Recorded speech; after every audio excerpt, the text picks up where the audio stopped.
ዶክተር አብይ ለምንድነው የምታስገድለን? ኦርቶዶክስ መሆን ከመቼ ወዲህ ነው ወንጀል የሆነው ኃጢአት የሆነው?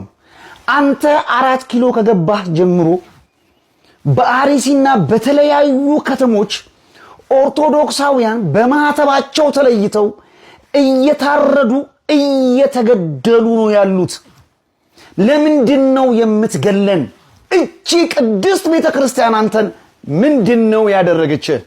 የሆነ ፖለቲካ ይበላሽ፣ ያን የተበላሸ ፖለቲካ ማህበረሰቡ አንቆ ከያዘና ጥያቄ ከጠየቀ አርሲ ላይ 30ና 40 ኦርቶዶክሳውያን ይታረዳሉ። ያኔ ሁሉም ሰው የያዘውን የፖለቲካ ሐሳብ ረስቶ ሩጦ ወደ አርሲ እንደሚሄድ ያውቃል።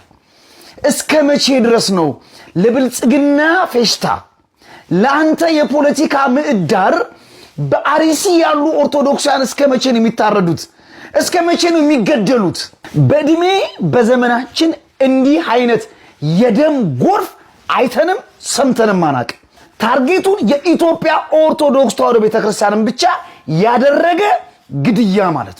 አሁን በአርሲ ላይ ላለመሞት ኦርቶዶክስ አለመሆን ብቻ ነው ምርጫው። በቃ እንዳትሞቱ ኦርቶዶክስ አለመሆን ብቻ ነው። አርሲ ላይ ያሉትን ኦርቶዶክሳውያን የማጽዳት ስራ ነው እየተሰራ ያለው። ብልጽግና በዚህ ምርጫ ተወዳደረም አልተወዳደረም ማሸነፉ የማይቀር ነው። ነገር ግን ይሄንን ብቻችሁን የተወዳደራችሁበትን ምርጫ እንኳን ለመሸፈንና ለመደበቅ ስትሉ አርሲ ላይ ስንት ኦርቶዶክሳውያን ገደላችሁ? አሁን ሰው ሁሉ ምርጫውን ትቶ ምን እያደረገ ነው ያለው? አርሲ ላይ ስለሞቱ ሰዎች ድምጽ እየሆነ ነው። ታዲያ ብልጽግና ምርጫን ስላሸነፈ የአርሲ ኦርቶዶክሳውያን ደማቸው ሻምፓኝ ነው እንዴ? ውስኪ ነው እንዴ? ትጎነጩታላችሁ እንዴ?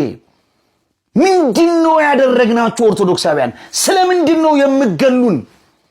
እስከ መቼ ድረስ ነው የኛ ደም የናንተ እጅ መታጠቢያ የደስታችሁ የፌሽታችሁ ሻምፓኝ መክፈቻ የሚሆነው?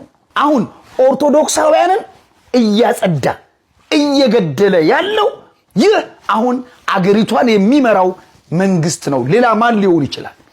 ኤርትራ ድረስ ሄዳችሁ አሰብ ወደብን ልትቀበሉ ጦር እያዘጋጃችሁ ወታደር እያስለጠናችሁ አይደል ወይ?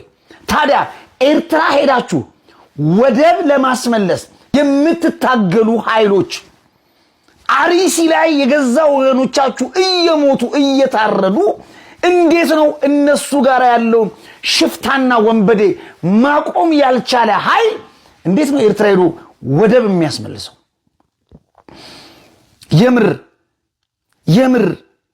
የምር ግን የኢትዮጵያ መከላከያ ሰራዊት ውስጥ እውነት ኦርቶዶክሳውያን የላችሁም? ማህተብ አላሰራችሁም? በ40ና በ80 ቀናችሁ እቺ ቤተክርስቲያን ልጅነት አልሰጣችሁም? ኦርቶዶክስን የሚያርድ የሚገል ስርዓት የምታገለግሉት እስከ መቼ ድረስ ነው? ዩኒፎርሙን ከመልበሳችሁ በፊት ለአገር መከላከያ ከመሆናችሁ በፊት ኦርቶዶክስ ነበራችሁ፣ ባለማተብ ነበራችሁ። አሁንም ናችሁ። ወገኖቻችሁ እያለቁ ነው። ወገኖቻችሁ እየታረዱ ነው። ያው በሃይማኖታቸው ተለይተው ብቻ እየታረዱ ነው። ታዲያ የአገር መከላከያ ውስጥ ያላችሁ የኢትዮጵያ ኦርቶዶክስ ተዋሕዶ ቤተክርስቲያን አማኞች ጥያቄ እንዴት ነው ማጠይቁት? እንዴት ነው አርሲ ላሉ ኦርቶዶክሳውያን ጥላ ከለላ መሆን የማትችሉት ነው? እናንተም ማተባችሁን በጥሳችሁ ሃይማኖታችሁን ትታችኋል ወይ? እንዴት ነው ዝም የምትሉት? እንደናንተ ማተብ ያሰሩ እንደናንተ በአብ ወልድ መንፈስ ቅዱስም የሚያምኑ ኦርቶዶክሳውያን በአርሲ ላይ በግፍ እየታረዱና እየተገደሉ ነው። እናንተ የመከላከያ ሰራዊት አባላት ኦርቶዶክሳውያን እንዴት ነው ይሄ ነገር የማይከብዳችሁ? እንዴት ነው ይሄ ነገር እንቅልፍ የማይከለክላችሁ? እናንተስ ኦርቶዶክሳውያን አይደላችሁም ወይ? የምታገለግሉት ስርዓት የምትጠብቁት ስርዓት ሃይማኖታችሁን እያጠፋ ነው። የእናንተ እምነት ተከታዮች እያረደ እየገደለ ነው። እንዴት ነው ከለላ ማትሆናቸው? እንዴት ነው የማትጠብቋቸው? የእናንተ የአገር መከላከያነት ኦርቶዶክሳውያንን የማይጠብቅ ነው ወይ? የማይጠብቅ ነው ወይ? እስከ መቼ ነው ስንገደል ዝም የምትሉት? ነው ማተባችሁን ትሳችሁታል? ነው ኦርቶዶክሳዊነታችሁን ለስርዓቱ አሳልፋችሁ ሰጣችኋል ወይ? መገደል በቃን። ለአገር መከላከያ ከመሆናችሁ በፊት ኦርቶዶክስ ነበራችሁ። ለምንድነው የምትገሉን? ዶክተር አብይ ለምንድነው የምታስገድሉን?